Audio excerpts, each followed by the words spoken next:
मंडळाच्या प्रमुख कार्यवाह श्रीमती सीमा कोल्हटकर, उपाध्यक्ष राजीव जोशी, कार्यकारी सदस्य श्रीमती नेहा खरे। मी ज्यावेळी महाराष्ट्राच्या मंत्रिमंडळात काम करत होतो त्यावेळी माझ्यावर काम ज्यांनी केलं असे माझे सहकारी आदरणीय दिवाकर रावते, उपस्थित सर्व मान्यवर बांधवांना आणि बहिणींना, 78वी वसंत व्याख्यानमालेमध्ये येण्याची मला संधी मिळाली ही माझ्या दृष्टीने अतिशय आनंदाची आणि अभिमानाची गोष्ट आहे। गेल्या अनेक वर्षापासून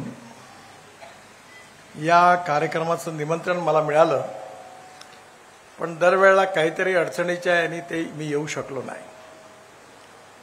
पण मला शेवटी इतका संकोच झाला की यावेळी मी माझ्या ऑफिसला सांगितलं की जी कोणती वेळ असेल ती निश्चित कर, कारण इतक्या वेळा मला यांनी सांगितलं, आता यांना नाही म्हणताना मला खरोखर संकोच होतो।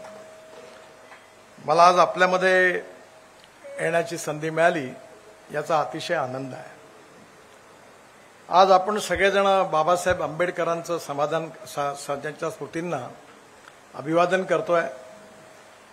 त्यांची जयंती आहे आणि विशेषतः बाबासाहेबांचं जीवन, त्यांचं कार्य आणि कर्तृत्व सामाजिक समता आणि आर्थिक समता प्रस्थापित करण्याकरता भविष्यामध्ये आपल्याकरता अतिशय आवश्यक आहे।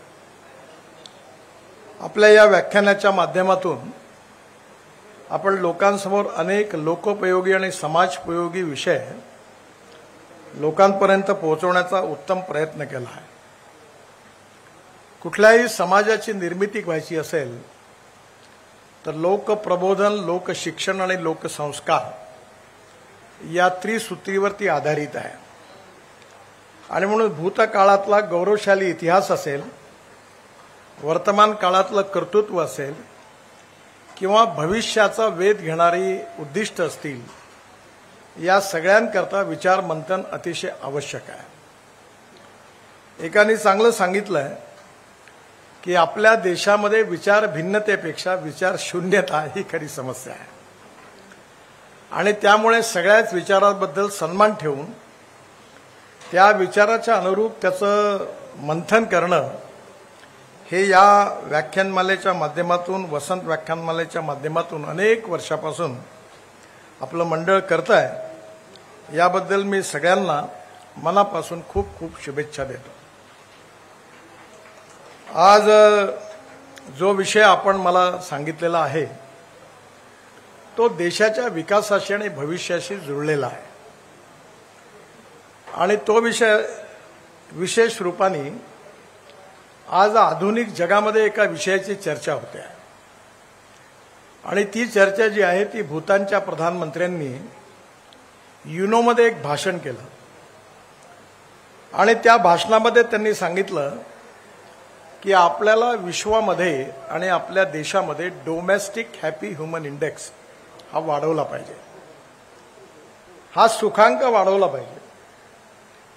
आणि हा सुखांक जर वाढवायचा असेल तर प्रत्येक गावात जायला रस्ता असला पाहिजे, प्यायला शुद्ध आणि स्वच्छ पाणी मिळालं पाहिजे, प्रदूषण मुक्त उत्तम हवा मिळाली पाहिजे, तरुण असतील त्यांना रोजगार मिळाला पाहिजे, लहान मुलांकरता उत्तम शिक्षणाची सोय असली पाहिजे आणि सगळ्यात महत्त्वाचं म्हणजे त्या ठिकाणी आर्थिकदृष्ट्या आपला विकास करण्याकरता त्यांना रोजगार मिळाला पाहिजे, त्यांची गरिबी, भूकमरी, बेरोजगारी दूर झाली पाहिजे, उत्तम घर असलं पाहिजे। खरं म्हणजे या डोमेस्टिक हॅपी ह्युमन इंडेक्सचा गावानुरूप, जिल्हानुरूप वेगवेगळ्या प्रकारचा इंडेक्स आहे आणि याचा संबंध जो आहे तो आपल्या देशाच्या इन्फ्रास्ट्रक्चरशी पण आहे। आणि म्हणून आपल्या देशाचा विकास करायचा असेल, आपल्या देशाला विश्वगुरू बनवायचं असेल, आपल्या देशाला 3rd लार्जेस्ट इकॉनॉमी जगातली करायची असेल, आपल्या देशाला $5 ट्रिलियन इकॉनॉमी करायची असेल, जे आपल्या प्रधानमंत्र्यांचं स्वप्न आहे ते जर पूर्ण करायचं असेल तर या देशामध्ये आंतरराष्ट्रीय दर्जाचं इन्फ्रास्ट्रक्चर उभं करणं ही याची पहिली आवश्यकता आहे. आणि या इन्फ्रास्ट्रक्चरमध्ये 4 महत्त्वाच्या गोष्टी आहेत: water, power, transport and communication. मी यामध्ये आज आपल्याला केवळ ट्रान्सपोर्टबद्दल बोलणार आहे. अर्थात मला पोर्ट आणि शिपिंगमध्ये, जलमार्गामध्ये काम करण्याची संधी मिळाली, त्यामुळे मुंबईतील काही विषयाच्या बद्दलची देखील माहिती आपल्याला देणार आहे. आज माझ्या ऑफिसमध्ये मी ज्यावेळी महाराष्ट्रात मंत्री होतो तेव्हा आपल्या या भागातच राहतात तांबे साहेब हे आमच्या विभागाचे सचिव होते. आणि मी ज्यावेळी मंत्री म्हणून जेव्हा चार्ज घेतला त्यावेळी त्यांनी मला एका कागदावर लिहिलेलं एक वाक्य आणून दिलं. आणि ते वाक्य असं होतं, ते जॉन एफ केनेडी यांचं होतं. ते वाक्य असं होतं की American roads are not good because America is rich, but America is rich because American roads are good. आणि ते वाक्य मी पाहिल्यानंतर माझ्या लक्षात आलं की आपल्या देशाचा जर विकास करायचा असेल, देशाला श्रीमंत धनवान बनवायचं असेल, विश्वगुरू किंवा महाशक्ती बनवायचं असेल तर रस्ते बनवणं अतिशय आवश्यक आहे. आणि त्यावेळी 1995 ते 2000 साली माननीय बाळासाहेब ठाकरे, प्रमोद महाजन यांच्या नेतृत्वाखाली महाराष्ट्रामध्ये युतीचं सरकार आलं. आणि त्या सरकारमध्ये मनोहर जोशी मुख्यमंत्री असताना मला मंत्री म्हणून काम करण्याची संधी मिळाली. आणि त्याच काळामध्ये मुंबईमध्ये 55 उड्डाणपूल, Worli Bandra sea link project आणि मुंबई पुणे एक्सप्रेस हायवे याचं काम करण्याची संधी मिळाली. खरं म्हणजे मी काही इंजिनियर नाही आहे. बऱ्याच लोकांचा गैरसमज आहे की मी इंजिनियर आहे, पण मला इंजिनिअरिंगचं काही समजत नाही. मला इंजिनियर व्हायची इच्छा होती. माझ्या आईची, बहिणींची, सगळ्यांची इच्छा होती की मी इंजिनियर व्हावं. पण मी ज्यावेळी 1975 साली मॅट्रिकची परीक्षा दिली त्या काळामध्ये इमर्जन्सी लागली आणि माझं सगळं लक्ष त्या इमर्जन्सीच्या विरोधात, मी त्या लहानपणी त्या संघर्षात उतरलो.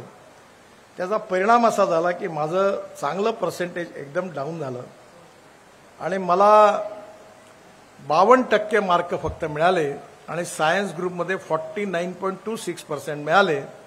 त्यामुळे मी इंजिनिअरिंगच्या ॲडमिशन करताच डिस्क्वालिफाय झालो. आता मला 11 डिलिट्स, डॉक्टरेट्स मिळालेल्या आहे, पण अजूनपर्यंत मी डॉक्टर काही लावत नाही. त्यातल्या 6 डॉक्टरेट कृषी विद्यापीठाच्या आहेत, कारण मी जास्तीत जास्त कृषी आणि ग्रामीण भागामध्ये काम करतो. आणि त्यामुळे निश्चितपणे या विषयातला मी एकदम काही एक्सपर्ट आहे किंवा विद्वान आहे किंवा मला काही समजतं अशी स्थिती नाही आहे. पण अनुभवातून आणि इच्छाशक्तीतून मला हे शिकता आलं. ज्यावेळी धीरूभाई अंबानींनी मुंबई पुणे एक्सप्रेस हायवे करता टेंडर केलं होतं, कदाचित आपल्यापैकी अनेक लोकांना आठवत असेल, त्यावेळी मी मुंडे साहेबांना आणि मनोहर जोशी साहेबांनाही सांगितलं, बाळासाहेबांनी सांगितलं की ही कॉस्ट खूप जास्त आहे आणि याच्यापेक्षा आपण कमी पैशात करू शकतो. त्यात बऱ्याच गोष्टीमध्ये चर्चा झाली. ते टेंडर रिजेक्ट झालं. ते 3600 कोटी रुपयाचं होतं, म्हणजे आजच्या काळातल्या 40,000 कोटी 50,000 कोटीचं होतं. आणि ते जेव्हा टेंडर रिजेक्ट झालं त्यावेळी MSRDC या संस्थेची स्थापना करण्याची संधी मिळाली. संस्थापक अध्यक्ष आहे, ज्यांनी आता हे सगळे रोड बांधले आणि त्या माध्यमातून कॅपिटल मार्केटमध्ये जाऊन पैसे गोळा करून मग रस्ते बांधायचे असं ठरवलं. सरकारने 5 कोटी रुपये दिले होते. आणि ज्यावेळी आम्ही कॅपिटल मार्केटमध्ये गेलो त्या काळातली गोष्ट सांगतो, 500 कोटी रुपये पाहिजे होते, 1200 कोटी मिळाले. 600 कोटी रुपये पाहिजे होते, 1100 कोटी मिळाले. आणि त्या पैशामधून 55 उड्डाणपूल, मुंबई पुणे एक्सप्रेस हायवे आणि Worli Bandra sea link project हे पूर्ण करण्याची संधी त्या पैशातून मिळाली. मुंबई पुणे एक्सप्रेस हायवे जो 3600 कोटी रुपयाकरता कोट झाला होता, त्यात 2000 कोटी रुपये वाचले आणि तो 1600 कोटीत पूर्ण झाला. मुंबईचे 55 उड्डाणपुलाची एस्टिमेटेड कॉस्ट 1800 कोटी रुपये होती, ते 950 कोटी रुपयात पूर्ण झाले. आणि वरळी बांद्राचं 80% काम आम्ही 450 कोटी रुपयात बांधून पूर्ण केलं. नंतर मग त्या इतिहासात मी जात नाही, पण मला एक गोष्ट आठवतं की रोज इंग्लिश वर्तमानपत्र लिहायचे की बाबासाहेबांचा दादरचं स्मारक उद्ध्वस्त होणार, सावरकरांचं स्मारक उद्ध्वस्त होणार, मच्छीमारांच्या मच्छी मारणार. मी त्रस्त होऊन गेलो. आणि एक दिवस सगळ्या मुंबईतल्या इंग्लिश वर्तमानपत्राच्या पत्रकारांना घेऊन मी गेटवे ऑफ इंडियातून नावेत बसून असा फेरा मारून मी या वरळी बांद्रा सी लिंकच्या ह्याच्यात आलो. आल्याबरोबर एवढा घाण वास होता, गटार जवळपास. तर मी त्यावेळी त्या पत्रकारांना विचारलं की तुम्हाला इथे कुठे मासा दिसतोय का? ते म्हणे गटारामध्ये कुठे मासे असतात का? म्हटलं हेच तर मी तुम्हाला सांगतोय. तुम्ही रोज 6-6, 8-8 कलम लिहिता. या पुलाकरता एवढा विरोध केला. त्यानंतर एक मोठे नेते हार्टचं ऑपरेशन करायला इथे आलेत सह्याद्रीवर मुक्कामात. त्यांनी प्रतिष्ठेचा विषय केला आणि मुख्यमंत्री विलासरावांनी त्या कामाला स्टे दिला. 3-3.5 वर्ष काम रेंगाळलं आणि जे 450 कोटीत पूर्ण होणारं काम होतं ते 1800 कोटी रुपयामध्ये नंतर पूर्ण झालं. आणि त्याचा तुमच्या खिशाला चोट पडते आणि तुम्ही टोल भरता. पण या सगळ्या अनुभवातून मलाही खूप शिकायला मिळालं. आणि म्हणून आज रस्त्याच्या बाबतीमध्ये विशेषतः सगळ्यात महत्त्वाची गोष्ट कोणती असेल तर आपल्या देशाला जर आपल्याला विश्वगुरू बनवायचं असेल तर इम्पोर्ट कमी केलं पाहिजे आणि एक्सपोर्ट वाढवलं पाहिजे. जर इम्पोर्ट कमी करायचं असेल आणि एक्सपोर्ट वाढवायचं असेल तर सगळ्यात महत्त्वाची गोष्ट म्हणजे लॉजिस्टिक कॉस्ट कमी केली पाहिजे. आज चायनामध्ये लॉजिस्टिक कॉस्ट 8% आहे. विशेषतः अमेरिका आणि युरोपियन कंट्रीमध्ये 12% आहे आणि हिंदुस्थानमध्ये 14 ते 16% आहे. आम्ही असं निश्चित केलं की आपण या देशातली लॉजिस्टिक कॉस्ट सिंगल डिजिटमध्ये आणण्याचा प्रयत्न करू. आणि मला विश्वास आहे की हे वर्ष डिसेंबर संपल्यानंतर पुढलं जानेवारी जेव्हा सुरू होईल तेव्हा आपल्या देशाची लॉजिस्टिक कॉस्ट ही 16%वरून 9%वर आल्याशिवाय राहणार नाही. याचं कारण द्रुतगती महामार्ग जे आहेत ते बनवायला आम्ही सुरुवात केली आणि या द्रुतगती मार्गामुळे वेळ कमी झाला. विशेषतः या संदर्भामध्ये मी काही तुम्हाला फार काळ याच्यात वेळ घेणार नाही, कारण तुम्हाला सगळ्या गोष्टी माहिती आहेत. पण यातला सगळ्यात महत्त्वाचा मुंबईकरता रोड आम्ही बांधतोय तो म्हणजे अटल सेतू जे आहे तिथून उतरल्यानंतर JNPTकडे जात असताना तिथून आम्ही एका रस्त्याचं काम सुरू केलेलं आहे. तो तिथून डायरेक्ट पुण्याच्या रिंग रोडला मिळणार आहे आणि हा आपल्या मुंबई पुणे द्रुतगती महामार्गापेक्षा 3 पट मोठा आहे रुंदीत. आणि तिथून डायरेक्ट बंगलोरला जाणार आहे आणि 2 ते 3 वर्षामध्ये मुंबई ते बंगलोर आपण 5 तासामध्ये पोहोचू असा आपण रोड बांधतो. यातलं काम सुरू झालेलं आहे. तसंच विशेषतः मुंबई ते दिल्ली हे आपल्याला आता सध्या तर 48 तास 50 तास लागतात, पण नरीमन पॉइंट टू दिल्ली हे 12 तासात करण्याचा रोड आपण बांधून जवळपास पूर्ण केलेला आहे. केवळ महाराष्ट्रातलं काम राहिलेलं आहे. मधल्या काळामध्ये आदिवासी भागात ठाणे जिल्ह्यात फॉरेस्ट एन्व्हायरमेंटच्या काही अडचणी होत्या, त्या सुटल्यात आणि मुंबईपासून दिल्ली फक्त 12 तासात, दिल्लीपासून जयपूर 2 तासात, दिल्ली डेहराडून 9 तास लागतात आता 2 तासात, दिल्ली ते अमृतसर 12 तास लागतात 4 तासात, दिल्ली ते कटरा आता जवळपास 12 तास लागतात ते 6 तासात आणि दिल्ली ते श्रीनगर 8 तासात. म्हणजे आता बंगलोर ते चेन्नई याला 7 तास लागतात. पुढल्या 3 महिन्यात रस्ता ओपन होईल 2 तासात. त्याच्यामुळे येणाऱ्या काळामध्ये असे मी 60-70 रस्ते आहेत, मी काही एवढी नावं घेत नाही. त्यामुळे या सगळ्यांमुळे वेळ कमी होणार आहे.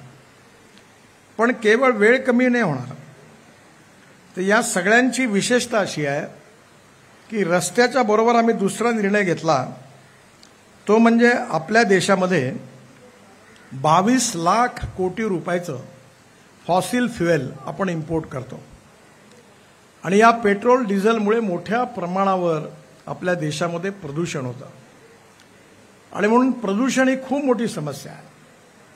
आपल्या समाजामध्ये 3 महत्त्वाच्या गोष्टी आहेत. एक म्हणजे इथिक्स, दुसरं इकॉनॉमी आणि तिसरं इकॉलॉजी अँड एन्व्हायरमेंट. पण प्रदूषणाचा विषय अजून जेवढ्या गंभीरतेने आपण घ्यायला पाहिजे होता तेवढा काही घेतलेला नाही आहे. दिल्लीमध्ये अशी स्थिती आहे की दिल्ली पूर्ण प्रदूषणाची लेवल एवढी मोठी आहे की 3 दिवस राहिलो तर आपल्याला इन्फेक्शन होतं. आणि एका ह्याच्यात आता सुप्रीम कोर्टामध्ये केस होती तेव्हा चीफ जस्टिस ऑफ इंडियानी मलाही बोलावलं की मी सारखं याच्यावर दिल्लीत काम करत होतो. तर आज दिल्लीमध्ये या प्रदूषणामुळे ॲव्हरेज माणसाचं आयुष्य हे 10 वर्षांनी कमी होईल असा वैद्यकीय निष्कर्ष काढला गेला. मुंबई पण रेड झोनमध्ये आहे आणि त्यामुळे येणाऱ्या काळामध्ये वॉटर पोल्युशन, एअर पोल्युशन या दोन्ही बाबतीत मुंबईत पण काम करण्याची आवश्यकता आहे. आणि म्हणून याच्यामध्ये मला अतिशय विश्वास आहे की दिल्लीमध्ये मी 1 लाख कोटी रुपयाच्या रस्त्याची कामं दिल्ली NCRमध्ये करतो आहे. आपल्या इथला हा जसं दिल्लीमध्ये तुम्ही गेले तर द्वारका एक्सप्रेस हायवे हा स्टेट ऑफ आर्ट प्रोजेक्ट आहे. त्यात आर्टिफिशियल टनेल बांधली आहे. म्हणजे पानिपतपासून दिल्ली एअरपोर्टला यायला 3.5 तास लागतात. आता पानिपतवरून आल्यानंतर एक UR2 म्हणून हायवे बांधलाय मोठा आणि तिथून द्वारका एक्सप्रेस हायवेला कनेक्टिव्हिटी आहे आणि तिथून एक जमिनीच्या आतमध्ये आर्टिफिशियल टनेल तयार केली आणि जी एअर स्ट्रीप आहे त्याच्या खालून ती डायरेक्ट T3 वर जाणार आहे. हे अंतर फक्त अर्ध्या तासात पार होणार आहे. आता स्वाभाविकपणे अजून मी 51,000 कोटी रुपयाची कामं दिल्लीत योजलेली आहे. दिल्लीतल्या मुख्यमंत्र्यांना आणि सगळ्यांना त्यांनी बऱ्याच मागण्या केलेल्या आहेत. त्यामुळे एक प्रदूषणापासून मुक्त करायचं असेल तर पहिली गोष्ट आपल्याला ट्रॅफिक जामपासून मुक्ती मिळाली पाहिजे. दुसरी गोष्ट आपण फ्युएलमध्ये चेंज केला पाहिजे. आणि ट्रान्सपोर्ट मंत्री म्हणून मी 2004 पासून अगदी क्रुसेडर, 1 मॅन क्रुसेडर म्हणून एका विषयाच्या मागे लागलो आहे आणि आता त्याला यश मिळालेलं आहे. ते म्हणजे अल्टरनेटिव्ह फ्युएल आणि बायोफ्युएल. हे कॉस्ट इफेक्टिव्ह आहे. माझ्याकडे आपल्या देशातला जो शेतकरी आहे त्याची अवस्था सध्या वाईट आहे. शेतकरी आत्महत्या करून राहिला आहे आणि म्हणून माझं स्वप्न असं आहे की या 22 लाख कोटी रुपयापैकी कमी 10 ते 12 लाख कोटी रुपये शेतकऱ्याच्या खिशात गेले पाहिजे. हा शेतकरी केवळ अन्नदाता नाही आहे, हा ऊर्जादाता झालेला आहे. ऊर्जादाता नाही तर इंधनदाता झालेला आहे. इंधनदाता नाही तर आता बिटुमिन तयार करणारा झालेला आहे आणि बिटुमिन नाही तर आता तो हायड्रोजन तयार करणार आहे. मी जे काही बोलतो त्या सगळ्याचे प्रयोग यशस्वी होण्यास सुरुवात झाली आहे. अर्थात माझ्या भाषणाला वेळ कमी असल्यामुळे या विषयावरच केवळ एक भाषण होऊ शकेल. त्यामुळे येणाऱ्या काळात electric, ethanol, methanol, biodiesel, bio LNG, CNG, electric आणि हायड्रोजन. माझ्याकडे हायड्रोजनची गाडी आहे. मी पार्लमेंटला त्या गाडीतून जातो. त्या गाडीचं नाव आहे मिराई. मिराई हा जपानी वर्ड आहे. मिराई म्हणजे भविष्य. माझ्याकडे फ्लेक्स इंजिनची इनोवा गाडी आहे. ती शेतकऱ्यांनी तयार केलेल्या 100% इथेनॉलवर चालते, 60% वीज तयार करते चालताना आणि तिचा पेट्रोलशी तुलना केली तर पेट्रोलचा भाव 25 रुपये लिटर होतो. आणि आता आपल्या ह्याच्यात 11 कंपन्यांनी आपल्या गाड्या पेट्रोलच्या ऐवजी 100% इथेनॉलवर, त्यात टाटा आहे, महिंद्रा आहे, टोयोटो आहे, हुंडाई आहे, सुझुकी आहे, 11 कंपन्यांनी आपल्या गाड्या तयार केल्या आणि इंडियन ऑइलनी इथेनॉलचे 400 पंप टाकलेले आहेत. आणि एवढंच नाही तर आज मला विश्वास आहे की आपल्या ज्या 2 व्हीलर आहेत त्यामध्ये बजाजची 2 व्हीलर मी लॉन्च केली, TVSची केली आणि आता जवळपास 2 व्हीलर देखील 100% इथेनॉलवर आहे. पण एक गोष्ट तुम्ही लक्षात घ्या की मी आता बजाजची एक मोटरसायकल लॉन्च केली 4 महिन्यापूर्वी पुण्यात. मर्सिडीजची इलेक्ट्रिक कार लॉन्च केली.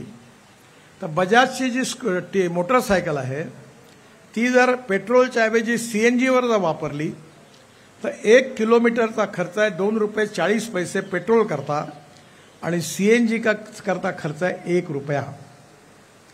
आणि आपला सीएनजी आता महानगरपालिकेच्या कचऱ्याला सॅग्रिगेट करून त्यातून मेटल आणि ग्लास वेगळं काढायचं. त्यामधून आपण बायोडायजेस्टरमध्ये जर ऑर्गॅनिक कचरा टाकला तर त्यातून मिथेन निघतो आणि मिथेनमधून आपण ग्रीन हायड्रोजनही तयार करू शकतो आणि बायो सीएनजी पण तयार करू शकतो. पराठ्या, तुराट्या, ज्वारीची फणं, राईस स्ट्रॉ याच्यापासून बायो सीएनजीचे 400 प्लांट देशात आता सुरू होत आहेत. त्यापैकी 90 चालू झालेले आहे आणि हा देशातला सीएनजी देखील ग्रामीण भागातला शेतकरी तयार करणार आहे. तुम्हाला आश्चर्य वाटेल, खूप आग्रहाने आम्ही पानिपतला एक प्रकल्प सुरू केलेला आहे इंडियन ऑइलचा.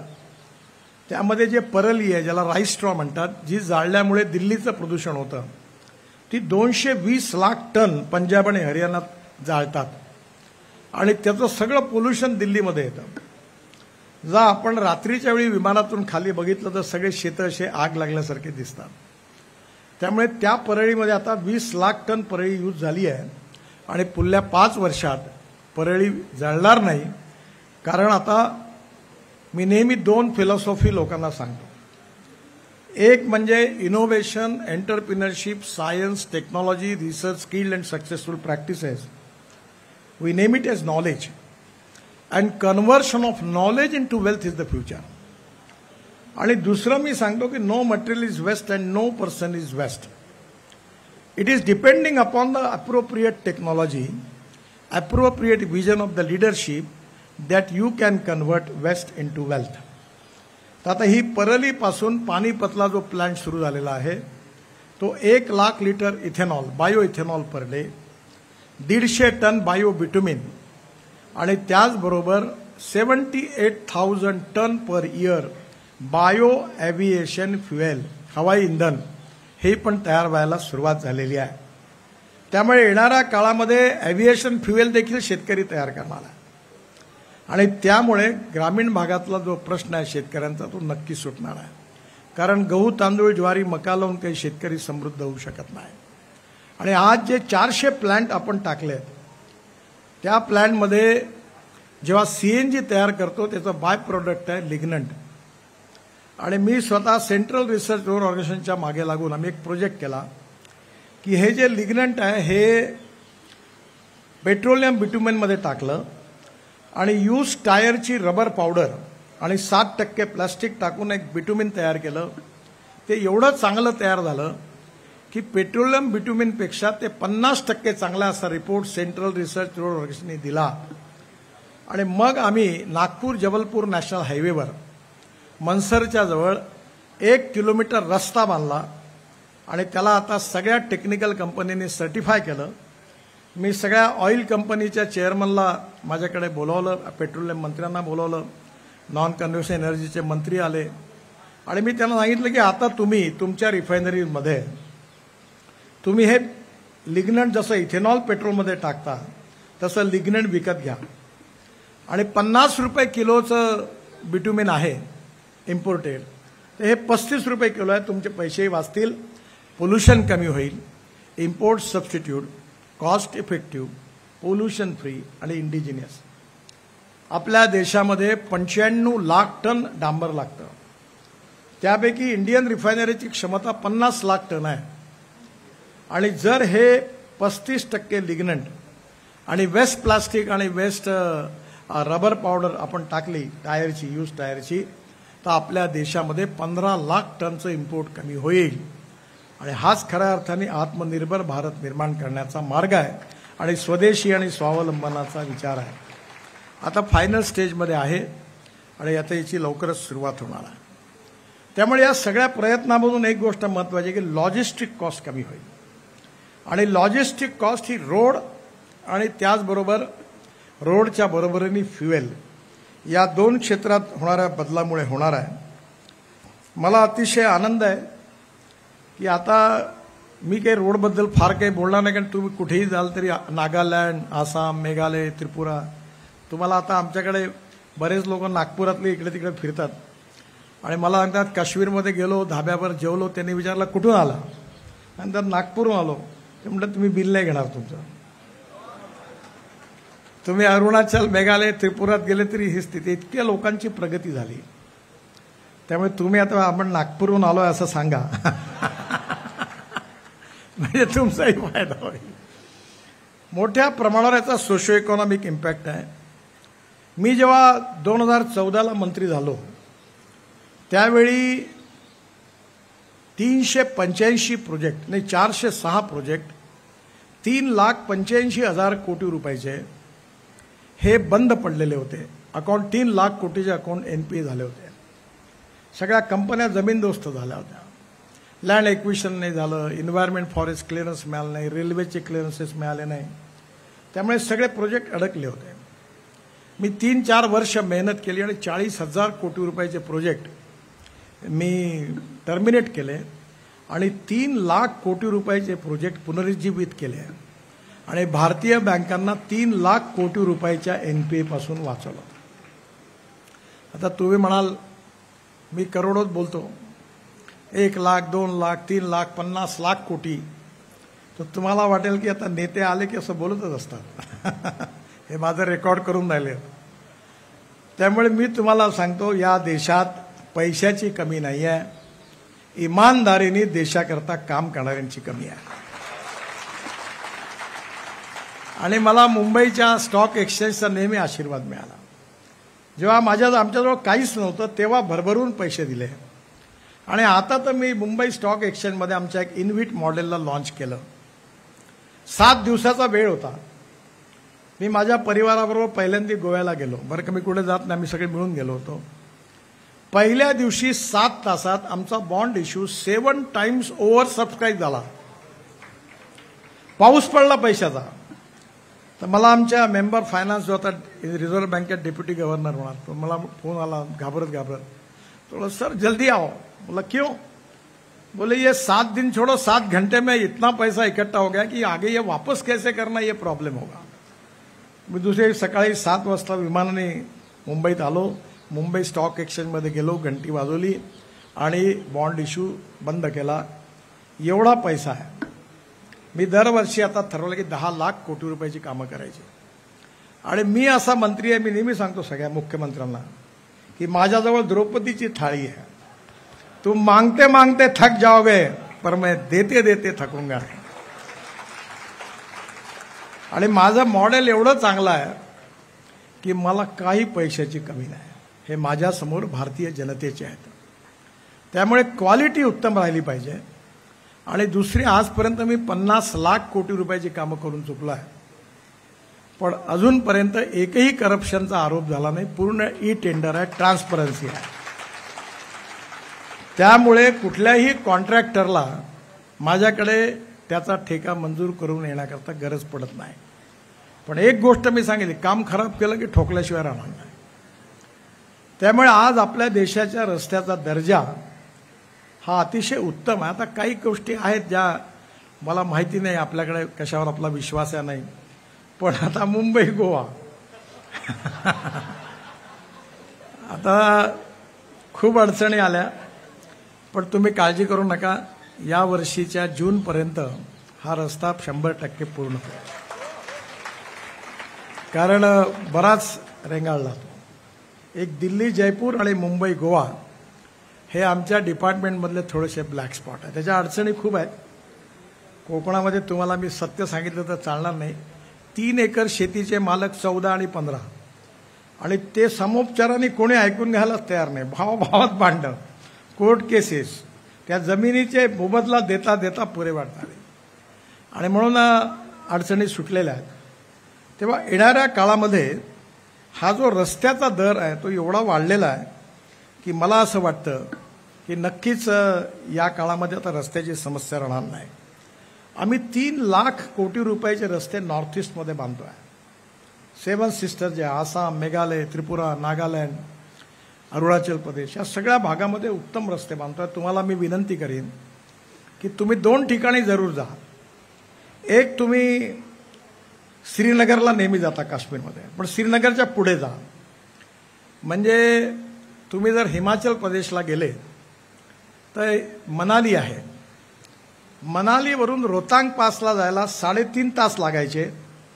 आता आम्ही अटल टनेल बांधली आहे 8 मिनिटात जातो. आणि त्या अटल टनेलमधून बाहेर आलं की लद्दाख, लेह आणि त्याच्यामध्ये इतका सुंदर हिमालय आहे, तुम्ही इमॅजिनच नाही करू शकत. त्या हिमालयात मी आता 9 टनेल बांधतोय. रस्त्याचं काम सुरू आहे. तिथून आल्यानंतर लद्दाख, लेह टू श्रीनगर या रस्त्यावर कारगिलच्या खाली मी आशियातली सगळ्यात मोठी टनेल आम्ही बांधतोय, ती म्हणजे झोजिला. इकडे वरती कारगिल आहे आणि तिकडनं बाबा अमरनाथचं दर्शन होतं. -8 डिग्री टेम्परेचर. आताही जायला हिंमत होत नाही. आणि त्याच्या खाली या टनेलचं 70% काम पूर्ण झालं. याचं 5 वेळा टेंडर काढलं गेलं आणि सरकारी दप्तरात याची कॉस्ट होती 12,000 कोटी. आणि मला सांगताना आनंद होतोय की आम्ही ही टनेल आता 70% पूर्ण झाली. ही केवळ 5,500 कोटी रुपयात बांधली. 5,000 ते 6,000 कोटीची बचत झाली. सुंदर टनेल, स्टेट ऑफ आर्ट. आणि तिथून बाबा अमरनाथचं दर्शन होऊ शकतं. ते मी आता रोपवे बांधतो. आणि तिथून बरेच लोक महाराष्ट्रातले भेटतात. तिकडे मी गेलो होतो आता, सोनबर्ग. आणि तिथून आल्यानंतर एक झेडमोर टनेल आहे, तिचं आत्ताच प्रधानमंत्र्यांनी उद्घाटन केलं. तिथून श्रीनगरला आलो की श्रीनगर आणि जम्मूच्या मध्ये मी जवळपास 36 टनेल आम्ही बांधतोय. त्यापैकी 23 बांधून पूर्ण झालेल्या आहेत. 7 वर काम सुरू आहे, बाकीच्या करायच्या आहेत. जम्मू ते श्रीनगर पहिले 18 तास लागायचे, आता 3.5-4 तास लागतात. आणि या टनेल पूर्ण झाल्यानंतर 2.5 ते 3 तासात जम्मू ते श्रीनगर होणार आहे. जम्मूला यायच्या आधी कटरा आहे. कटराला आम्ही 1,500 कोटी रुपयाचं मल्टी मॉडल एक मोठं लॉजिस्टिक पार्क बांधतोय. तिथे हेलिपॅड आहे आणि तिथून रोपवे आहे माताजीचं दर्शन घेण्याकरता कटराला. आणि त्याच्यानंतर तिथून दिल्ली कटरा एक्सप्रेस हायवे लागतो.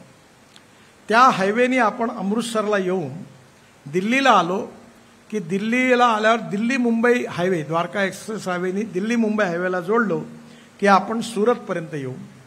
आणि सुरत ते चेन्नई आम्ही नवीन महामार्गाचं काम जोरात सुरू आहे. हा सुरत ते चेन्नई जो हायवे आहे, हा सुरत ते नाशिक, नाशिक ते अहमदनगर, अहमदनगर ते सोलापूर, सोलापूर ते कर्नूल आणि कर्नूल ते कन्याकुमारी, चेन्नई, बेंगलोर, हैदराबाद, कोचीन, त्रिवेंद्रम. म्हणजे आता दक्षिणेत जाण्याकरता मुंबई पुण्याला येण्याची गरज नाही. त्यामुळे तुमचा वेस्टर्न एक्सप्रेस हायवेचा पुष्कळचा ट्रॅफिक कमी होणार आहे. आणि डायरेक्ट कन्याकुमारीला जाता येईल. आम्ही लहानपणे ऐकायचो काश्मीर से कन्याकुमारी तक.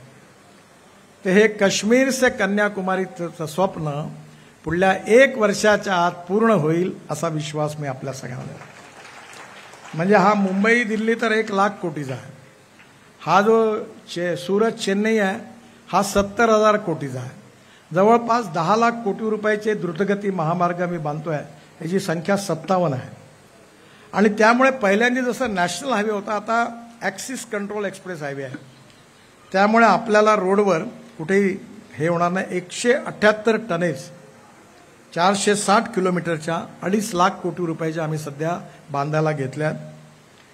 एक सगळ्यात महत्त्वाचं म्हणजे एक आपल्या ज्या माझी आई मरण्याच्या पूर्वी मला ती गाणगापूरला गेली होती. ती मला म्हणाली की नितीन एवढा रस्ता खराब आहे म्हणून माझी पाठ खिळखिळी झाली म्हणे. आता मला नाही वाटत मी पुढल्या वेळी जाऊ शकेन, पण तुला करता आलं तर एक काम कधी कर म्हणे, हा रस्ता चांगला कर. तेव्हापासून माझ्या मनात ते रुतलं होतं की आपण हे केलं पाहिजे. आणि म्हणून मी आज जवळपास 1,50,000 कोटी रुपये आता महाराष्ट्रात तुम्ही कुठेही जा, पालखी मार्ग 12,000 कोटीचा आपण बांधून पूर्ण केला. तुम्ही माहूरला जा, तुम्ही तुळजापूरला जा, तुम्ही अक्कलकोटला जा. मी पहिले सगळे धार्मिक स्थळं जी होती ती पूर्ण केली. यामध्ये राम वन गमन यात्रा हा 8,000 कोटी रुपयाचा मार्ग 55% पूर्ण झाला. राम जानकी मार्ग नेपाळपर्यंत नेला आहे, तो 47% पूर्ण झाला. अयोध्या 84 कोशी परिक्रमा मार्ग हा जवळपास 8,000 कोटीचा असं काम सुरू झालं. ब्रज कोसी परिक्रमा मथुरेचा हा 6,000 कोटीचा DPR पूर्ण झाला, आता टेंडरमध्ये जाईल. अयोध्याचा रिंग रोड हा आत्ता काम सुरू झालं, हा 6,000 कोटी रुपयाचा. आणि बुद्ध सर्किट म्हणजे ज्या ठिकाणी भगवान गौतम बुद्धांचा जन्म झाला, ज्या ठिकाणी ते तिथे राजे होते ते गाव, ज्या ठिकाणी त्यांना ज्ञान प्राप्त झालं आणि ज्या ठिकाणी त्यांचा देवासाठी सगळ्या ठिकाणी एक बुद्ध सर्किट म्हणून मी सिमेंट कॉन्क्रीटचा 22,000 कोटी रुपयाचा रस्ता पूर्ण केला. एक खूप योगायोग घडला की जगातले सगळे बौद्ध भिक्खू बौद्ध गयाला एकत्रित झाले होते. ते माझ्या मागे लागले की तुम्ही काही करा, याला या. मी त्या ठिकाणी गेलो आणि भगवान गौतम बुद्धांचं जिथे त्यांनी त्यांचं देहावसन झालं तिथे दर्शन घेतलं. नाही, तिथे त्यांचा एक बोधिवृक्ष होता ज्याच्याखाली त्यांना ज्ञान प्राप्त झालं. आणि मी आणि माझी पत्नी बरोबर होतो. वादळ किंवा हवा नव्हती, पण तेवढ्यात वरतून त्या बोधिवृक्षावरून एक पान खाली पडलं. ते माझ्या खांद्याला लागलं आणि माझ्या पत्नीच्या अंगावर पडलं. त्या ठिकाणी हाँगकाँग, थायलंड, इंडोनेशिया, मलेशिया, चायना, कारण सगळे मेजॉरिटी बाहेरचे बौद्ध भिक्खू होते. त्यामुळे मी तिथे इंग्लिशमध्येच कार्यक्रम सुरू होता आणि त्यानंतर त्या सगळ्यांनी बौद्धांची प्रार्थना करून मला आशीर्वाद दिला. एवढा त्यांना आनंद झाला या प्रकल्पाचा की आज जगातले अनेक बौद्ध धर्मीय आज बोधगयेला येतात. यामुळे टुरिझम वाढलं, रिलिजियस टुरिझम वाढल्यामुळे. टुरिझम हे असं सेक्टर आहे की ज्यामधून 49% कॅपिटल इन्व्हेस्टमेंट ही रोजगार निर्माण होण्याकरता खर्च होते. त्यातून हा जो बौद्ध परिक्रमा जी आहे, बौद्ध सर्किट, हा पूर्ण झाला. 4 धाम बद्रीनाथ, केदारनाथ, गंगोत्री, यमुनोत्री, हा रस्ता जवळपास 825 किलोमीटरचा आहे, 12,500 कोटीचा. 90% काम झालं तर सुप्रीम कोर्टाची मॉनिटरिंग कमिटी क्लिअरन्स त्याच्यात अडकला आहे. पण तुम्हाला एक गंमत सांगतो, मी केदारनाथ आम्ही 360 रोपवे बांधतो आहे. हवेमध्ये चालणारी डबल डेकर बस बांधायची त्याच्या टेक्नॉलॉजीवर काम करतो आहे. मुंबईमधल्या डबल डेकर इलेक्ट्रिकल बसचं लॉन्चिंग करायची मला संधी मिळाली. त्यामुळे आता पब्लिक ट्रान्सपोर्ट ऑन इलेक्ट्रिसिटी, पण तो कम्फर्टेबल असला पाहिजे. त्यामुळे आज याच्यामध्ये आम्ही 360 रोपवे, केबल कार, फॅनिकल रेल्वेवर काम करतोय. 60 अवॉर्ड झालेले आहेत आणि याची किंमत 2.5 लाख कोटी रुपये आहे. यामध्ये सगळ्यात महत्त्वाचं आहे की या सगळ्या रोपवेमध्ये आता केदारनाथचं आम्ही टेंडर काढलं. तुम्हाला आश्चर्य वाटेल, 5,000 कोटी रुपयाचा रोपवे आहे. हा कॉन्ट्रॅक्टर 5,000 कोटी स्वतःचे खर्च करणार आणि दरवर्षी 800 कोटी रुपये आम्हाला देणार. म्हणजे रोपवे बांधून आम्ही कमाई करणार आहे. एवढं याच्यात पोटेन्शियल आहे. एक स्वप्न माझं आहे ते म्हणजे मानस सरोवरला जाण्याकरता आपल्याला एकतर नेपाळमध्ये जावं लागतं किंवा आपण इकडनं विशेषतः सिक्कीममधून तिकडनं एक मार्ग आहे. पण या सगळ्यामध्ये माझी इच्छा आहे की आपल्या भारतातून मार्ग झाला पाहिजे. त्यामुळे उत्तराखंडच्या पिथौरागडपासून तर मानस सरोवरापर्यंत शेवटची त्यामध्ये नेपाळचा रस्ता आहे आणि शेवटी चीनचा रस्ता आहे. तर जो भारताचा रस्ता आहे तो जवळपास 90% बांधून मी पूर्ण केला. -4 डिग्री टेम्परेचर तिथे. आणि तो रस्ता बांधण्याकरता मी अनेक अडचणी आहे. हेलिकॉप्टर जे होते आपले पॉवरफुल, त्याच्यामध्ये ऑस्ट्रेलियातून एक ड्रिलिंग मशीन आणली. ती अलग अलग पार्टमध्ये आम्ही डिव्हाइड करायला लावली आणि हेलिकॉप्टरमध्ये उचलून ती मशीन तिथे नेली हिमालयात. आणि आता जवळपास 90% काम पूर्ण झाला आहे. मी प्रयत्न करतोय की खूप अडचणी आहे, पण पुढच्या वर्षीच्या एप्रिलच्या आत पिथौरागडच्या मार्गाने भारतीयांना मानस सरोवर बघता येईल असा प्रयत्न आहे.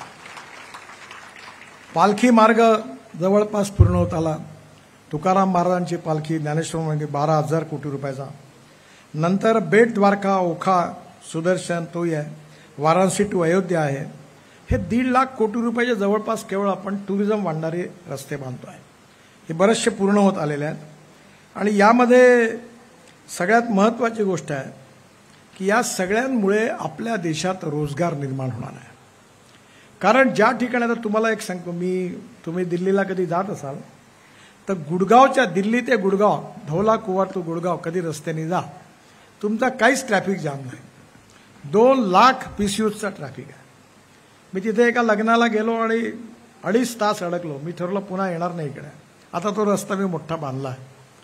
आता या सगळ्यांमध्ये त्या द्वारका एक्सप्रेस हायवे 28 किलोमीटर, तो 28 किलोमीटर डिस्टन्स आहे, पण ॲक्च्युअल आहे 580 किलोमीटर लेन आहे त्याची. एका पिलरवर 4 गोष्टी उभ्या आहेत. आर्टिफिशियल टनेल आहे आणि स्टेट ऑफ आर्ट प्रोजेक्ट आहे.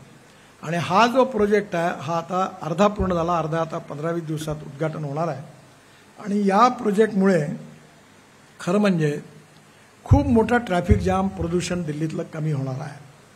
तर या प्रोजेक्टच्या बाजूला मी जेव्हा हा प्रोजेक्ट हरियाणा आणि दिल्ली याच्यामध्ये होता, मी गुडगावला एका कार्यक्रमात गेलो असताना हरियाणाचे मुख्यमंत्री होते. त्यांनी मला विनंती केली, 28 किलोमीटर रोड है, आप इसको जोड़ दो तो बहुत बड़ा प्रॉब्लम सॉल्व हो जाएगा, मेरी बहुत आपको रिक्वेस्ट है. तर मला वाटलं 28 म्हणजे असेल 300-400 कोटीचा. मी म्हटलं ठीक आहे, कर देता हूँ. जेव्हा प्रत्यक्षात DPR बनला तेव्हा 8,000 कोटीचा झाला. तो आता आम्ही पूर्ण केलेला आहे. आणि त्या रस्त्याच्या आजूबाजूला नवीन दिल्ली वसली आहे. मी एक दिवस दिल्लीवरून मुंबईला येत असताना विस्तारा एअरवेजमध्ये मी पहिल्या खुर्चीवर बसलो होतो. एक टॉय घातलेला मुलगा माझ्या जवळ आला आणि विमानात माझ्या पाया पडला. मी म्हटलं ये क्या कर रहे हो? बोला आपको पता नहीं. बोला क्या हुआ? बोले आपने मेरा जीवन बदल दिया. मैं NCLT में हमारी कंपनी चली गई थी, कोई फ्लैट नहीं लेता था, आपके कारण मैं आज 50,000 करोड़ रुपए का आदमी बना हूं. मैंने फ्लॅट्स बनाए आणि जवळपास एक नवीन 20 लाखाचं नवीन शहर झालं पूर्ण गुडगाव आणि दिल्लीच्या मध्ये. इतके सुंदर फ्लॅट्स झाले आहेत आणि एवढे करोडो रुपये लोकांनी कमवले की पूर्ण चित्र बदलून गेलं. म्हणजे हायवे तयार झाल्यावर हायवेच्या बाजूला industrial cluster, logistic park, township develop झाल्यामुळे रोजगाराची निर्मिती होते. त्यामुळे या सगळ्यांमध्ये नक्कीच आम्ही जवळपास 750 रोड साईड कम्युनिटी हे करतोय. टोलबद्दल मी जास्त सांगणार नाही, पण तुम्हाला लवकरच 15 दिवसाच्या आत अशी पॉलिसी येईल की टोलबद्दल तुमची कुठलीही तक्रार राहणार नाही. पण मी महाराष्ट्राच्या टोलबद्दल बोलत नाही, आता मीडियावाले पलीकडे मी NHI बद्दल, राष्ट्रीय महामार्गाबद्दल बोलतोय.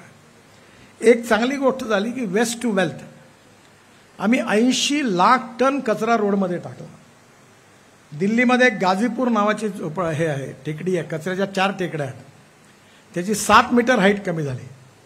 आणि आता आम्ही हा सगळा कचरा रोडमध्ये टाकायला लागलो आहे. यामध्ये आता आम्ही satellite base free tolling system सुरू करतो आहे. टोल नाके राहणार नाही, तुम्हाला कोणी अडवणार नाही आणि कॅमेरामध्ये तुमच्या नंबर प्लेटवरून फोटो निघेल आणि तुमच्या बँक अकाउंटमधून जेवढे तुम्ही निघाले तिथून आणि जिथून बाहेर निघाले तेवढाच टोल फक्त कापला जाणार आहे आणि ते पण होईल. या ठिकाणी इंटरमिडिएट MMLP आम्ही जवळपास 125 MMLP बांधतो आहे. आणि लॉजिस्टिक पार्क हे देशात सगळ्या ठिकाणी सुरू आहे. याच्यामध्ये खूप टेक्नॉलॉजी नवीन नवीन आल्या आहेत. एक सगळ्यात महत्त्वाची टेक्नॉलॉजी म्हणजे आम्ही देशाचे लाखो करोड रुपये वाचवले. आपल्या इथे आपण जेव्हा मेट्रो बांधतो, पूल बांधतो, तेव्हा डिस्टन्स बिटवीन 2 पियर हे मॅक्झिमम 30 मीटर राहतं. पण मलेशियामध्ये एक टेक्नॉलॉजी डेव्हलप झाली की हे 120 मीटर झालं. म्हणजे 3 पियर गायब झाले. हे आपल्या बिल्डिंग कन्स्ट्रक्शनमध्ये वापरलं जाऊ शकतं. मी आपल्या इथून एक कमिटी IIT मुंबईचे रवी सिन्हा, एक L&Tचे डिझायनर आहेत व्यंकटरमण, आणि एक मोठी कमिटी पाठवली. सबनीस म्हणून आपल्या महाराष्ट्रातले होते, ते मलेशियाला गेले, सिंगापूरला गेले, त्यांनी रिपोर्ट दिला. आणि आता आमच्या पुलांमध्ये डिस्टन्स बिटवीन 2 पियर हे मॅक्झिमम 120 मीटर झालं. तुम्ही जर आसाममध्ये गेलात तर ब्रह्मपुत्रा म्हणजे समुद्रच आहे, तिथे एक माजोली आयलंड आहे. तिथे सर्वानंद सोनोवाल जे मुख्यमंत्री होते तिथून विधानसभा लढत होते. मी हेलिकॉप्टरमधून तिथे जायला निघालो तर त्यांनी मला हेलिकॉप्टर सांगितलं की आप कुछ भी करो, यहाँ ब्रिज घोषित करो. बोला आप कैसी बात करते हो, ये समुद्र में क्या ब्रिज होगा इतना बड़ा. तो त्याने मला इमोशनल ब्लैकमेलिंग किया. ते म्हणाले आपने मुझे पार्टी में लाया, मैं मुख्यमंत्री हूँ, अगर मैं चुनाव जितना चाहिए ऐसा अगर आपको लगता है तो आप घोषणा करो, नहीं लगता है तो मत करो. तर मी पुढे गेल्यावर मी माजवलीत मोठी सभा झाली, मी डिक्लेअर केलं पूल बांधतो. मला वाटलं होईल 600-700 कोटी रुपये, आल्यावर कळलं तो 6000 कोटी रुपयाचा पूल. मग मी याच्या मागे लागलो या टेक्नॉलॉजीच्या. आणि तुम्हाला सांगताना मला आनंद होतो की आम्हाला जे टेंडर मिळालं ते 680 कोटी रुपयाचं मिळालं because of new technology. UP bridge corporation, आणि आता तो रस्ता जवळपास पूर्ण होतो आहे. आपल्या इथे मुंबईला चहल कमिशनर होते आणि मुंबईचा प्रॉब्लेम दर पावसाळ्यात रस्ते उखडतात. तेव्हा मी त्यांना म्हटलं की मी नागपूरला पूर्ण कॉन्क्रीट रोड बांधली आहे, आमच्याकडे कधीच गड्डे नाही. मुंबई पुणे हायवेवर गड्डे नाही आहे. आज किती वर्ष झालं, 27-28 वर्ष आहे, पण रोड चांगला आहे. तर त्याच्यावर एक व्हाईट टॉपिंग टेक्नॉलॉजी आहे. तर मी त्यांना म्हटलं की 6 इंच किंवा 8 इंचाचं कॉन्क्रीट करा. आणि मुंबईला सगळ्यात मोठी आवश्यकता आहे की मुंबईकरता उत्तम इंटरनॅशनल स्टँडर्डचं डिझाईन करून ड्रेनेज सिस्टीम ही करण्याची आवश्यकता आहे. त्यावेळी त्यांना सांगितलं तुम्ही चांगले रस्ते बांधा आणि ड्रेनेज सिस्टीम पॅरल डेव्हलप करा आणि यात व्हाईट टॉपिंग टेक्नॉलॉजी वापरा. मला अतिशय आनंद आहे की त्यांनी ती टेक्नॉलॉजी स्वीकारली आणि 6000 कोटी रुपयाचे हे कॉन्क्रीटचे रस्ते बांधायचा त्यांनी निर्णय घेतला. आणि त्यामुळे टेक्नॉलॉजी खूप महत्त्वाची आहे. आम्ही टनेलमध्ये, रोड कन्स्ट्रक्शनमध्ये खूप नवीन नवीन टेक्नॉलॉजी आणल्या आहे. त्याच्यामुळे त्या कॉस्ट इफेक्टिव्ह आहे. आणि येणाऱ्या काळामध्ये मी नेहमी म्हणायचो की मुंबई आपल्या देशातलं जे इन्फ्रास्ट्रक्चर आहे ते जागतिक दर्जाचं झालं पाहिजे.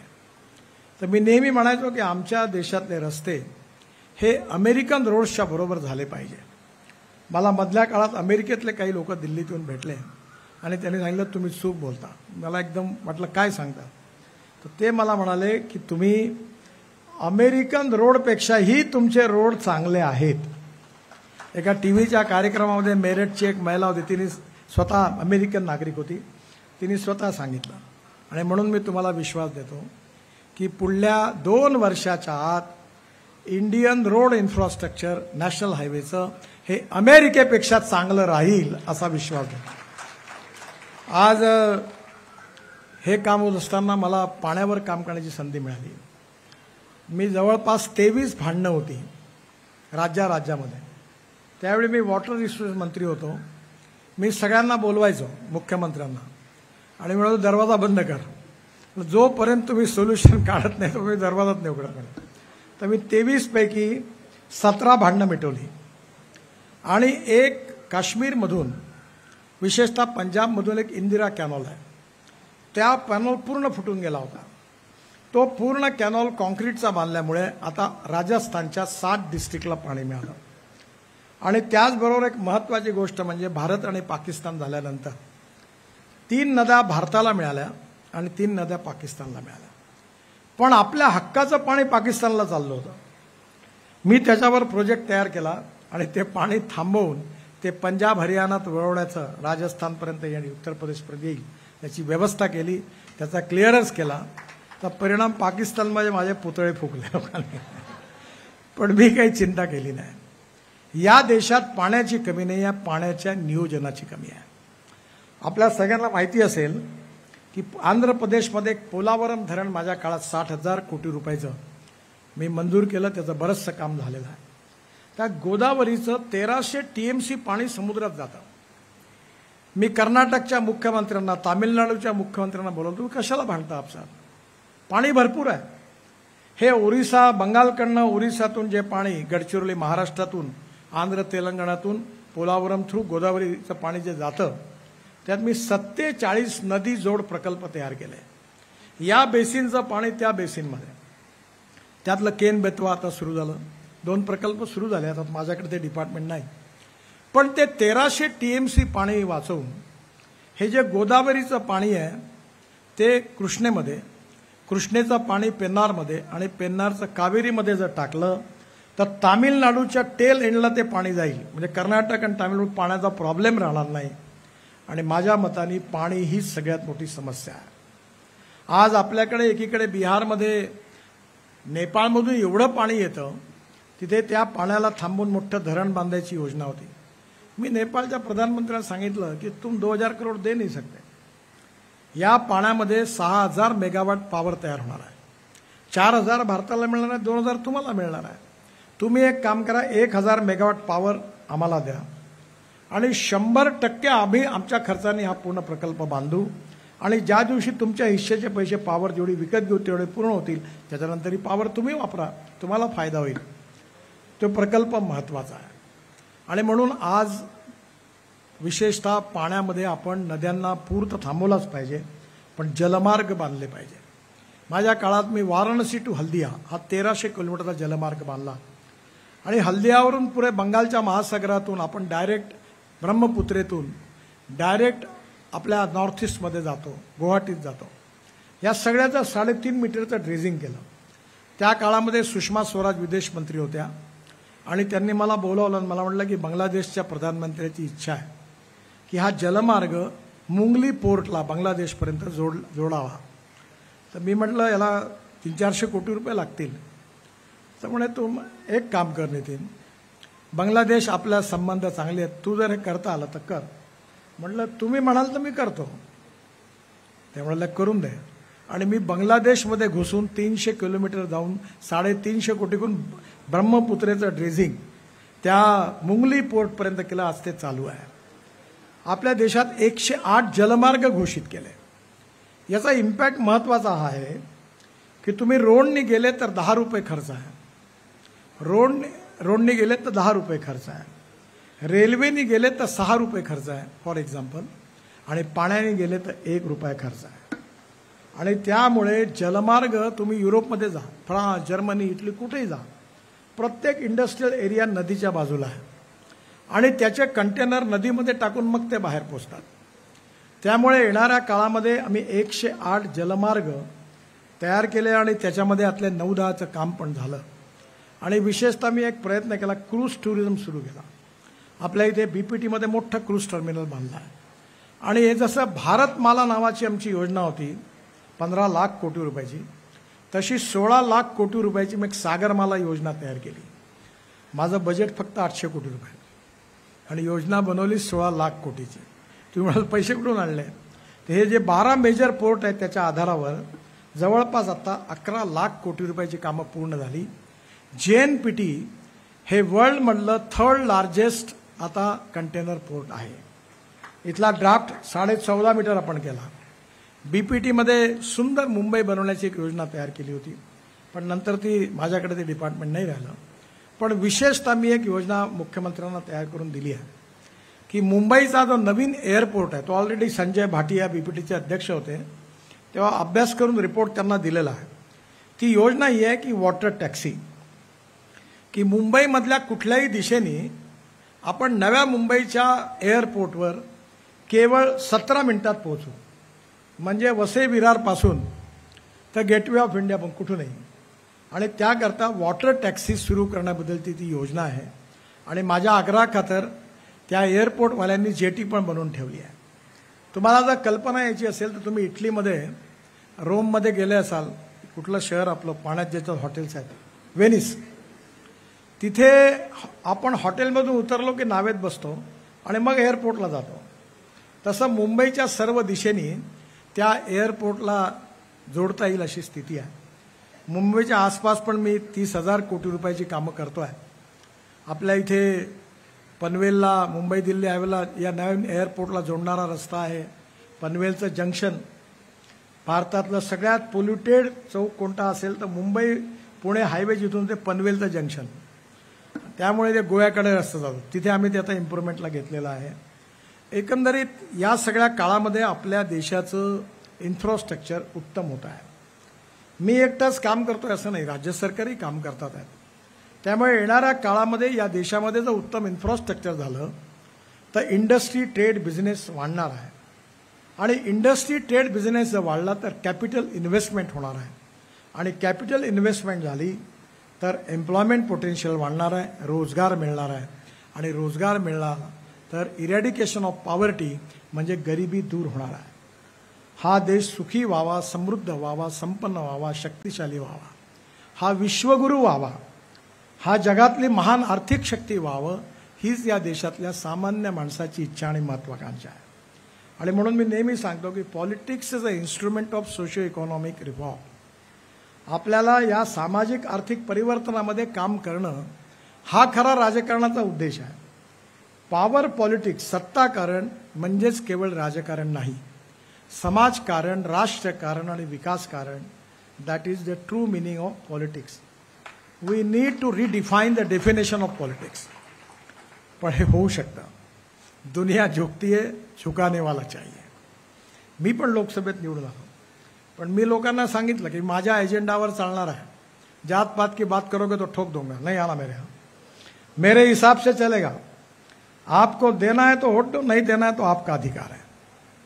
पर मैं अपने प्रिन्सिपल के साथ कॉम्प्रोमाइज नहीं करूंगा. मी पण 3-4 लाख मतांनी निवडून येऊ शकतो, येतो. त्यामुळे लोकांना चांगलं पाहिजे आहे, पण प्रामाणिकपणे देशाकरता काम करणाऱ्या कार्यकर्त्यांची, नेतृत्वाची, पक्षाची देशाला गरज आहे आणि तो निवड करण्याचा अधिकार तुम्हाला आहे. ज्या देशातला मतदार जागरूक आहे, सुशिक्षित आहे, उत्तम आहे आणि ज्याचा एजेंडा देशाच्या विकासाचा आहे, त्यांना उत्तम सरकार मिळतं. आणि येणाऱ्या काळात आपल्या सगळ्यांच्या प्रयत्नामधून जे विवेकानंदांची भविष्यवाणी होती ही खऱ्या अर्थाने पूर्ण होणार आहे की 18वं शतक जे होतं ते मुघल सल्तनतचं शतक होतं. 19वं शतक जेव्हा होतं तेव्हा इंग्रजांचा युनियन जॅक सगळीकडे फडकत होता आणि 20वं शतक जे होतं ते अमेरिका एक सुपर पॉवर म्हणून तयार झालं आणि आता 21वं शतक जे आहे ते भारताचं आहे, हिंदुस्थानचं आहे, आपल्या सगळ्यांचं आहे. शेतीपासून तर तंत्रज्ञानापर्यंत, इन्फ्रास्ट्रक्चरपासून तर सोशल कल्चरल ट्रान्सफॉर्मेशनपर्यंत एका दिशेने आपण प्रयत्न केला तर आपल्या स्वप्नातलं स्वप्न आपण सगळेजण विश्वगुरू या देशाला बनवल्याशिवाय राहणार नाही, असा माझा दृढ विश्वास आहे. बरंच काही बोलायचं पण मला वेळेची कमी आहे. त्यामुळे पुन्हा एकदा मी मंडळाला धन्यवाद देतो की त्यांनी मला बोलावलं. 5-7 वर्षात मी दरवेळेला नाही म्हणत होतो, पण यावेळी आपल्या भेटीचा योग आला. आपल्या सगळ्यांना खूप खूप शुभेच्छा. धन्यवाद. नमस्कार.